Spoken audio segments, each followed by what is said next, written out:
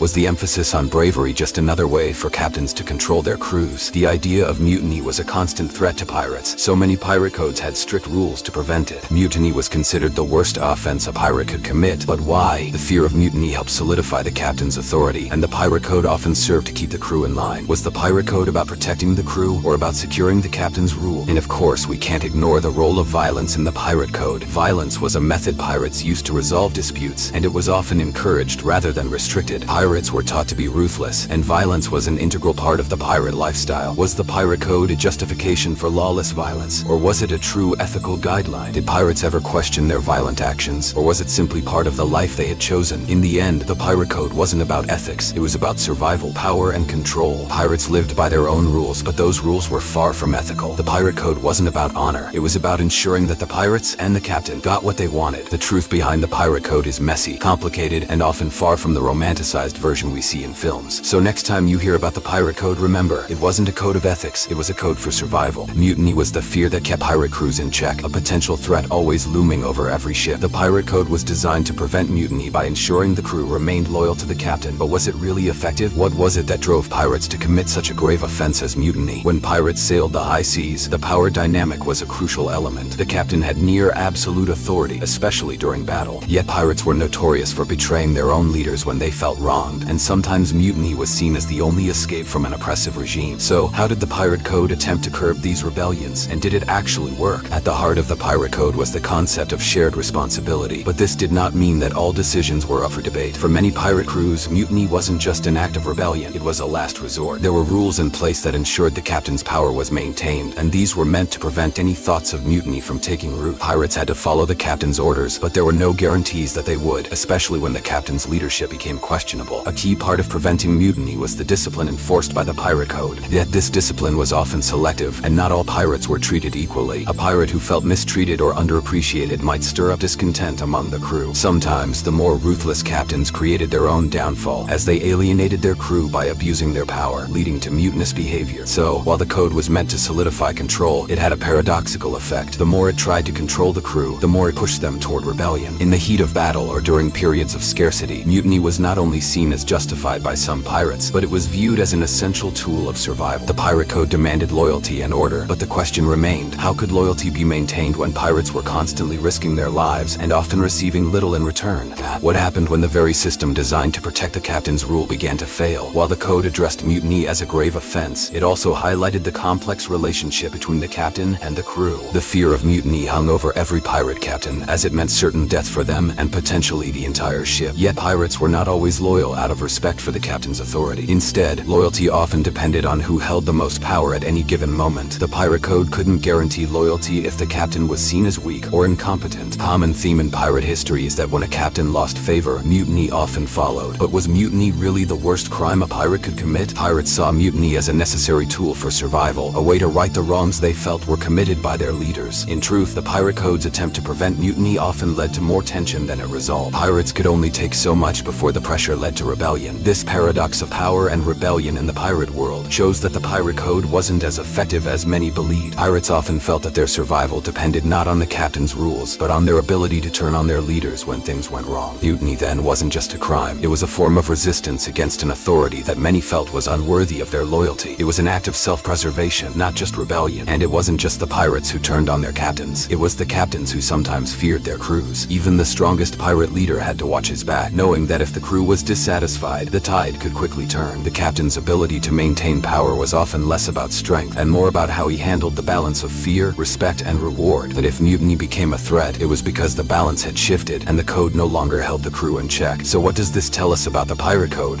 Was it a method of ensuring order, or was it simply an illusion that masked the underlying tensions within pirate crews? The truth is that the pirate code was a tool, but it was not an infallible one. It maintained order when it was needed, but in the face of personal ambition and discontent, it often fell apart. Pirates turned on each other and their captains, proving that loyalty in pirate culture was fleeting, driven more by power dynamics than by any sense of brotherhood. In the end, the pirate code tried to prevent mutiny, but couldn't eliminate the possibility of rebellion. Pirates lived with the constant threat of mutiny, and it was this very threat that kept the captain on edge, trying to maintain control while knowing that at any moment a mutiny could take place. The pirate code's failure to prevent mutiny illustrates the real power struggle at play. It wasn't about honor, it was about survival and power. The pirate code may have been written to maintain order, but in the world of piracy, it was often chaos that prevailed. Pirates weren't known for their respect for authority or law. In fact, they thrived in environments of chaos, where violence was not only expected, it was encouraged. But was violence really part of the pirate code? How much did pirates actually follow a strict moral compass, and how much was their use of violence simply a tool for survival and control? The pirate code was all about power. Power to maintain control, power to survive, and in some cases, the power to dominate those around them. But here's where it gets complicated. Many pirate codes didn't explicitly promote violence, yet it was an accepted part of the pirate lifestyle. Disputes between pirates, or between pirates and outsiders, were often settled with the barrel of a gun or the edge of a sword. When pirates settled conflicts, it wasn't with reason, but with brutality. A pirate didn't need to have a good reason to use violence. It was just part of their day-to-day existence. In fact, one of the foundational truths of pirate life was that violence was often seen as the quickest way to maintain control. What happened when the codes of honor, loyalty, and discipline clashed with the violent nature of piracy? Most people think that pirates were motivated purely by greed or survival, but the reality is much more complex. The pirate code didn't shy away from violence. Pirates were often taught that ruthless actions would yield the best rewards. Think about it. In pirate society, there was no higher authority to oversee conflicts. So, how did pirates justify their violent acts? It was simple. The code didn't exactly forbid violence. It just outlined when it was and wasn't acceptable. The reality, though, was that most pirates used violence not only to assert their dominance, but as a matter of survival. Pirates fought to claim ships, defend their territories, and enforce their own rules on other ships. But the pirate code wasn't all just about chaos and bloodshed. There was a strange balance between order and violence. For example, certain codes forbade random acts of violence against the crew, but the codes also allowed captains to punish those who broke the rules, sometimes through violent means. A pirate could be marooned, whipped, or even killed for breaking the code depending on the severity of their crime. But that wasn't always the case. Some pirates who broke the rules still enjoyed the protection of powerful figures, or they simply made deals to escape punishment. This created a complex system where rules were enforced through violence, yet sometimes those in power could bend the rules when they saw fit. What's more, pirates weren't just violent toward others, they were also quick to turn their violence inward. The fear of mutiny was constant among pirate crews. The very same pirate codes that allowed for violence on the battlefield also protected the captain's power, ensuring that discontentment could be controlled through violence if necessary. The threat of mutiny was often more dangerous than any battle at sea because it was a challenge to the very structure structure of pirate society. Despite the occasional harsh punishments, the pirate code wasn't a fixed, universally followed set of rules. Some pirates would bend the rules as it suited them, and others outright ignored them. In fact, some pirate codes were very vague about when to use violence, leaving it up to the individual pirate's discretion. There were pirate crews that adhered more strictly to the idea of loyalty and brotherhood, while others viewed violence as a necessary tool for asserting their dominance. But it wasn't just about pirates fighting each other or fighting for treasure.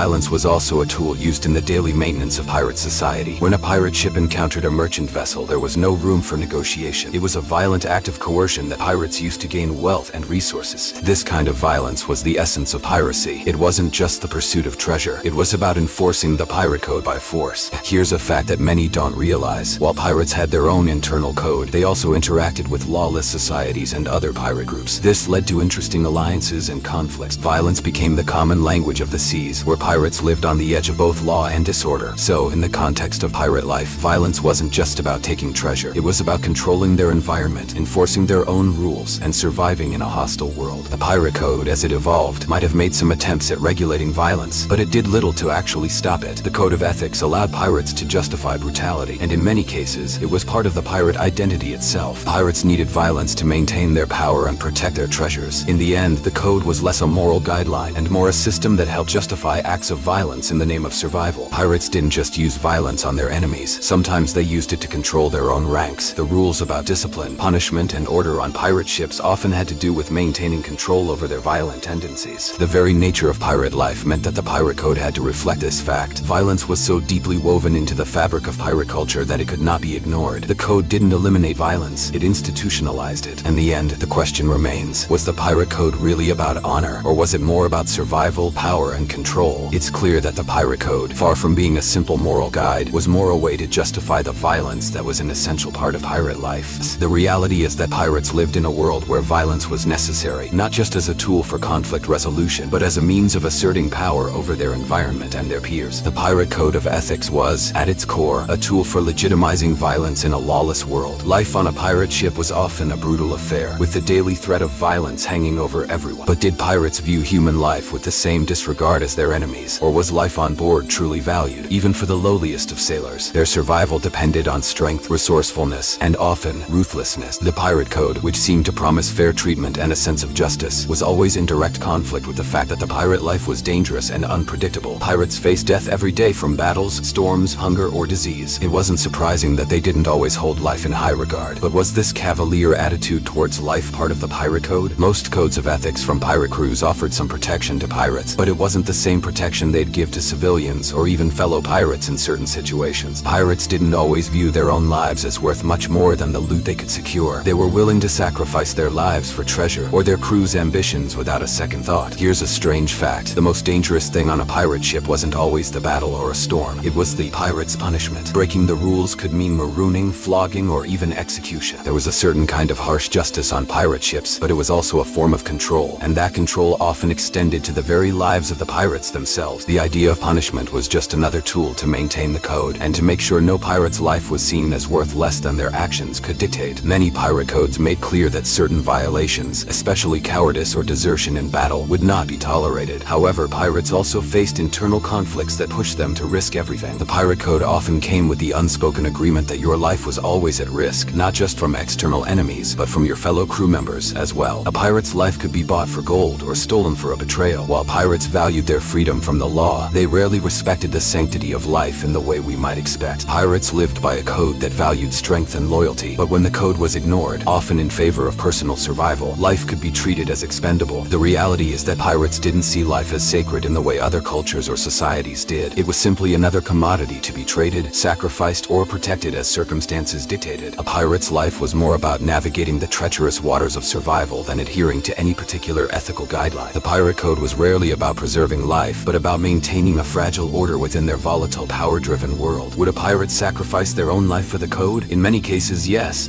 but more often than not, they would sacrifice another pirate's life to protect their own. Some pirate codes even highlighted the importance of making sure the ship's crew was protected, but that didn't mean they had to value each individual pirate equally. If a pirate had to die for the crew to survive, or for the treasure to be gained, so be it. Loyalty to the crew was essential, but when it came to life itself, the pirate code was far from the idealistic ethical system many people imagine. It was a mere tool for personal gain, whether through treasure or power. Could pirates have lived differently if they didn't follow the dangerous code? Perhaps, but the reality of pirate life meant that survival was never guaranteed, and the notion of valuing life was often a luxury pirates couldn't afford. When survival was the ultimate goal, the pirate code wasn't designed to preserve life. It was designed to ensure that power and wealth stayed in the hands of the strongest, most cunning, or most violent. As brutal as it may seem, this treatment of life was part of the pirate ethos: violent, chaotic, and often self-serving. If a pirate chose to follow the code to the letter, they risked losing their life to the ruthless punishments laid out by the captain. The greatest risk was always from the unpredictability of the pirate lifestyle itself, where everything, including one's life, could be forfeited for the sake of a raid, a mutiny, or a storm at sea. When pirates romanticize the freedom of their existence, they forget how quickly that freedom could be threatened. The pirate code often valued treasure, control, and the fear of mutiny more than it valued life itself. And in a world where survival meant everything, life could easily be treated as disposable when it no longer served a purpose. Though, did the pirate code truly value life, or was it just a code that prioritized everything else in its quest for dominance? The truth, as it turns out, is that pirates didn't see life as precious, at least not in the conventional sense. Life was something to be bargained with, sacrificed, or taken as the price of power, and this perspective on life left pirates with little room for mercy. Pirates have long been romanticized as daring, free-spirited rebels, but was there really an idealistic code they followed, or was it a means to an end? The pirate code, often seen as a set of honorable rules, actually played a key role in maintaining a brutal, power-driven system. As we dive deeper, we'll uncover how power shaped the pirate code in ways you might not expect. The idea of power within the pirate code is often misunderstood. While it may appear that pirates were all about equality and fairness, in reality, the pirate code was a tool used to ensure that power remained concentrated in the hands of a few. At the heart of this was the captain, who held almost absolute control, especially when it came to decisions in battle. While crew members may have had a voice in choosing the captain, this didn't equate to equal power across the board. Interestingly, power wasn't just about leading in battle, it was about control over treasure and loyalty. Some pirate codes gave the captain a larger share of the loot, often much more than the crew members. While the idea of a fair share was built into the pirate code, in practice, this fairness was often skewed by rank, with those in charge reaping the greatest rewards. Pirates who followed the code often had to fight for what little they could get, and conflicts over treasure distribution were common. But the role of power didn't stop with the captain. Pirates often took matters into their own hands when it came to navigating the complexities of leadership. Disloyalty was rampant. Pirates turned on one another in an instant, and the concept of brotherhood was often a facade. Pirates didn't always follow the code when it conflicted with personal survival or greed, which raises the question: how much was the pirate code truly about ethics, and how much was it a vehicle for power? One interesting contradiction in the pirate code is how power often conflicted with the ethical ideals pirates supposedly followed. The very structure of the pirate code, designed to prevent mutiny and ensure stability, was often wielded to control and manipulate the crew. The captain, wielding power, could exploit the code for personal gain, ensuring that his influence remained unchallenged. And even crew members who swore by the code could break it when it suited their needs, trading loyalty for a shot at wealth or survival. The pirate code's focus on power didn't just influence the captain's control, it seeped into the daily lives of pirates. For instance, the crew's loyalty was often conditional, based not on any moral code but on their immediate needs and the power of their leaders. Loyalty was a bargaining chip, not a cornerstone of pirate ethics. Pirates were willing to betray each other for a chance at treasure or power, with the threat of punishment looming over those who stepped out of line. Moreover, the power dynamic on a pirate ship wasn't just about treasure and leadership, it also extended to how pirates interacted with the outside world. Pirates were outsiders, often rejecting the laws of the nations they raided, but the pirate code didn't necessarily offer a more ethical alternative. Instead, it created a system where power was constantly shifting and could be manipulated by those who knew how to play the game. The pirate code was an ever-evolving tool for those who held the power to rewrite it. This dynamic between power and the pirate code raises an important question. Was the pirate code about establishing order, or was it just another form of control? It's easy to assume that pirates followed the code for mutual benefit, but more often than not, it was about securing power and ensuring that those who held it maintained it at all costs. Even in the most egalitarian pirate crews, power was concentrated in the hands of a few. And here's the twist: the pirate code, often depicted in movies and books as a symbol of freedom, was actually a tool for maintaining a brutal power structure. Pirates, while seeking to escape the oppressive systems of governments and nations, ended up creating their own oppressive systems, often under the guise of a fair code. The reality was that the pirate code wasn't about freedom, it was about control. Pirates, like many power structures, often used the promise of freedom to keep their crews in check, all while concentrating power at the top. So, when we look at the pirate code, we see it for what it truly was: a carefully constructed system that, while promoting some ideals of fairness and equality, ultimately ensured that power remained in the hands of the few. The ethics of piracy were far more complicated and much less noble than the romanticized version often portrayed. Pirates didn't adhere to a strict moral code. They followed a code of survival, and that survival was always linked to power. Pirates have long been romanticized as free spirits, rebelling against oppressive systems and following a strict code of ethics. We envision them as having honor, loyalty, and a sense of discipline. But what if I told you that the truth behind the pirate code is far more complicated and far less noble than most think? What if the pirate code was not about honor, but about survival, power, and control? In this video, we'll uncover how pirates often manipulated their so-called code to further their own interests, keeping a tight grip on power and survival at any cost. You'll see how the pirate code wasn't about ethics, it was about ensuring the few at the top remained in control, and how pirates used the code to justify ruthless actions. Stick around, because the full truth might surprise you. The pirate code wasn't something passed down by a mythical figure or created overnight. No, the pirate code was born out of necessity. As piracy became a viable way of life in the 1700s, pirate crews created their own rules, their own codes to keep order and control. These codes weren't created by a central authority or a wise leader. They were drawn up by the pirates themselves. They were tools used to organize a chaotic lifestyle where survival was a constant struggle. Interestingly, each pirate ship often had its own set of rules, but they all had some similarity. There was a promise of equality, a fair share of loot, and most importantly, a structure that could help pirates stay unified. But did these codes actually deliver on those promises? You might be surprised to learn that in reality they were often a farce. The idea of equality was often more of an illusion than a reality. Sure, pirates could vote for their leaders, but the captain often wielded near absolute power, especially in battle. In fact, some pirate codes even allowed captains to take a significantly larger share of the loot. So much for equality, right? The code was really just a framework to give pirates a sense of fairness, but the truth was that those in charge often found ways to exploit it for their own gain. As you'll soon see, the pirate code was far more about control than equality.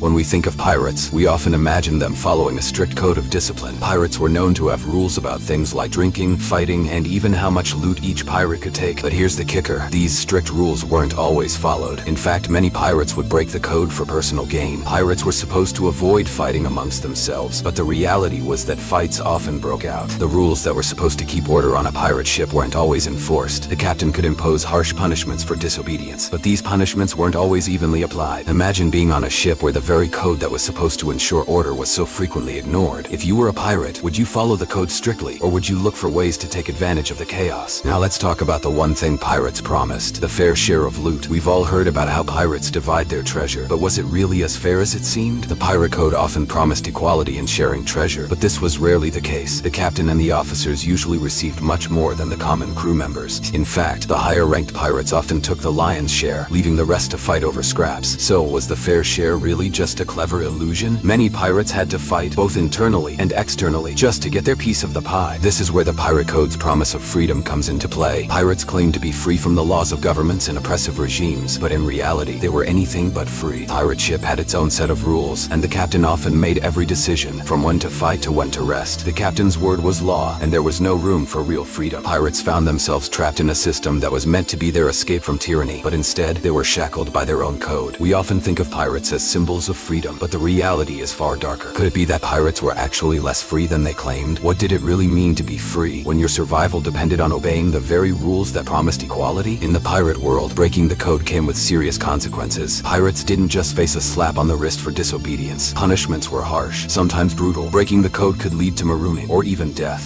Were these punishments really about justice, or were they more about maintaining control? Pirates were often punished for minor infractions, but what did this really accomplish? Was it about ensuring fairness, or was it just another way to keep the crew in line? In the chaotic world of piracy, the threat of punishment often had less to do with ethics and more to do with keeping order, even if that meant using fear to control the crew. Loyalty was another pillar of the pirate code, but it was far less stable than it seemed. Pirates were supposed to be loyal to one another, but loyalty was often in short supply. Pirates could turn on each other in an instant, and the idea of pirate brotherhood was often just a facade. So, how loyal were pirates really to the code when their survival often depended on betraying their comrades? And what about the morality of pirates? Were they truly fighting for a just cause, or were they simply opportunists taking advantage of the chaos around them? The pirate code didn't strictly prohibit killing or looting innocent civilians, and pirates often justified their violent actions by claiming they were fighting corrupt governments. But the reality was that pirates cared more about survival and profit than morality. So, were pirates really freedom fighters, or were they just taking advantage of the disorder they created? Now, let's talk about women in the pirate world. Pirate codes were largely silent on the matter. Many pirates were openly hostile toward women. Women aboard pirate ships were rare and often treated as exceptions, not equals. Some female pirates, like Anne Bonny Mary read broke the code, but they were often sidelined or erased from the narrative. Pirates didn't exactly treat women as equals, even though they claimed to be fighting for freedom and equality. What does this tell us about the true ethics of pirates? Could it be that the very pirates who claimed to be fighting for freedom were actually complicit in the oppression they supposedly rebelled against? The idea of honor in the pirate code is another area where things get complicated. Pirates often claim to live by a code of honor, but this honor was frequently self-serving. Pirates were quick to betray others when it suited their needs. Loyalty, honor, and respect were often tossed aside in favor of treasure. So how honorable were pirates really when their code was based on personal survival and self-interest? When we look deeper into the pirate code, we see it wasn't about living by a strict moral code. It was about survival, power, and control. It was about ensuring the few at the top stayed in power, and the rest followed the rules, not out of honor, but out of fear. The pirate code was often manipulated for personal gain, and the reality of piracy was far less glamorous than the myths we've been told. So, next time you hear about the honorable pirates in the movies, remember the real story. The pirate code wasn't about ethics, it was about survival and power. As piracy started to decline and the golden age of piracy came to an end, the pirate code began to unravel. The very system that pirates had relied on for years started to lose its grip, and the need for such a rigid code of ethics faded away. As pirate crews faced increasing threats from naval forces and the law, the rules they had once adhered to began to break down. But what exactly caused this decline? Was it simply the end of piracy itself, or did something deeper happen to the code? Pirates, once feared and revered for their ability to live outside the law, were increasingly captured or killed by naval forces. Many were hanged, and the pirate ships were dismantled. The pirate code, which had once been a source of unity among a diverse group of outlaws, no longer held the same power. With fewer pirates around and less territory to claim, the need for these codes faded. But the code had never been perfect to begin with. It was often ignored or manipulated for personal gain. Could it be that the pirate code was always doomed to failure, or was there a deeper reason for its decline?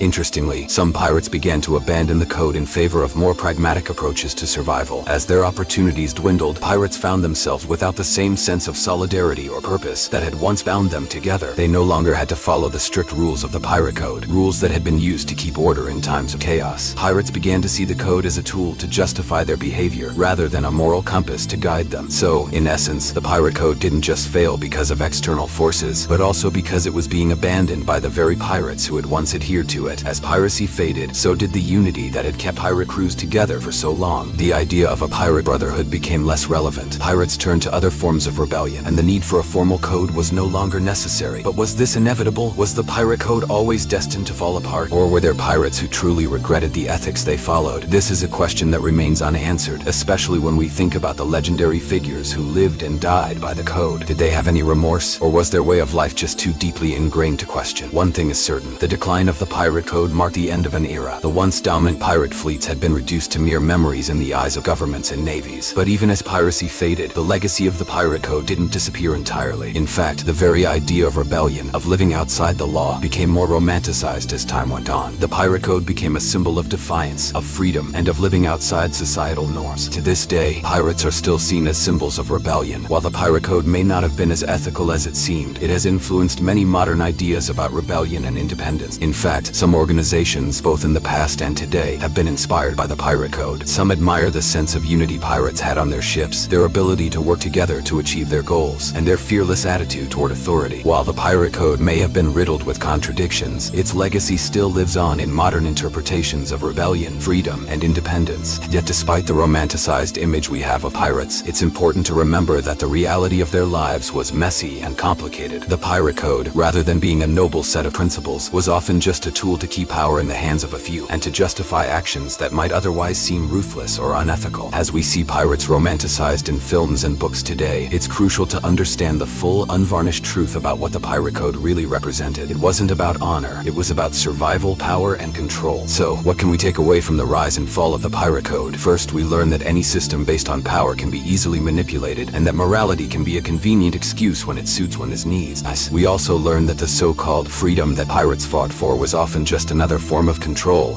that in the end led to their own downfall. The pirate code might have promised equality, loyalty, and justice, but in reality, it was far more about maintaining the status quo and securing survival in a harsh and dangerous world. In the end, the pirate code failed not because it was inherently flawed, but because it was ultimately about power and self-interest, not about ethics or honor. And as piracy faded, so did the need for such codes, replaced by new forms of rebellion, new ways of challenging authority, but always with the same fundamental question: who controls the code? The pirate code's legacy is far from what most people When we romanticize pirates, we often imagine a band of rebels with their own set of ethical rules that speak to freedom and justice. Yet, the reality of the pirate code is much darker. It was a set of rules shaped by survival, power struggles, and selfish interests rather than high ideals. Despite its role in shaping pirate communities, this so-called code of honor had little to do with ethics. It was about maintaining control and using rebellion as a justification for chaos. At the height of piracy, pirate crews often followed codes that promised equality, discipline, and fair shares of loot. But behind the veil of these promises lay a harsh reality. The codes were often self-serving and worked in the interest of those in power, primarily the captain. The so-called pirate brotherhood was, in fact, a farce, and loyalty to the code was frequently broken. Many pirates quickly learned that their survival depended not on honor, but on following the whims of the most powerful. Those who strayed from the captains will often face harsh consequences, sometimes even death. This control over life and death was the true power the pirate code wielded. Pirates, rather than creating a sanctuary for freedom, often found themselves trapped by the very system they had rebelled against. Instead of the liberation they sought, they traded one form of tyranny for another. The captain's control was absolute. His decisions ruled every aspect of the crew's life, from when to fight to when to sleep. Even the so-called free pirates, who joined the crew to escape the tyranny of the crown, found that their lives were now governed by a different set of rules. The decline of the pirate code was inevitable, given how flawed it was from the start. As piracy became less profitable and more dangerous, the code began to lose its power. Pirates were no longer able to hold on to their rebellious ways as government forces and navies hunted them down. The decline wasn't just because of the changing tides of piracy, but because pirates had never fully believed in the very system they had set up. As survival became more pressing, the ethics they had once championed crumbled under the pressure. What remained of the pirate code, however, has had a lasting legacy. It didn't die with piracy, but morphed into something else, a symbol of rebellion. Pirate lore, romanticized in books and films, continues to fuel ideas of freedom and defiance. The concept of the pirate code still influences modern ideas of resistance, ethics, and rebellion. Pirates have become the symbols of defiance against authority, though their code, when fully examined, was anything but ethical. The code might not have been about honor or fairness, but its impact on how we view rebellion is undeniable. The pirates' so-called honor was, in the end, a tool used to control, to justify violence, and to maintain power. As we look back on the pirate code, we realize it was not a moral guide, but a self-serving tool used by the powerful to exploit the weak, with the promise of equality often being nothing more than a mirage. And when you see pirates romanticized in today's media, remember this: the pirate code was far from noble. It was survival at any cost. If you enjoyed this epic journey, please subscribe to our channel for more thrilling historical tales. Don't miss out on new videos. Hit the notification bell to stay updated.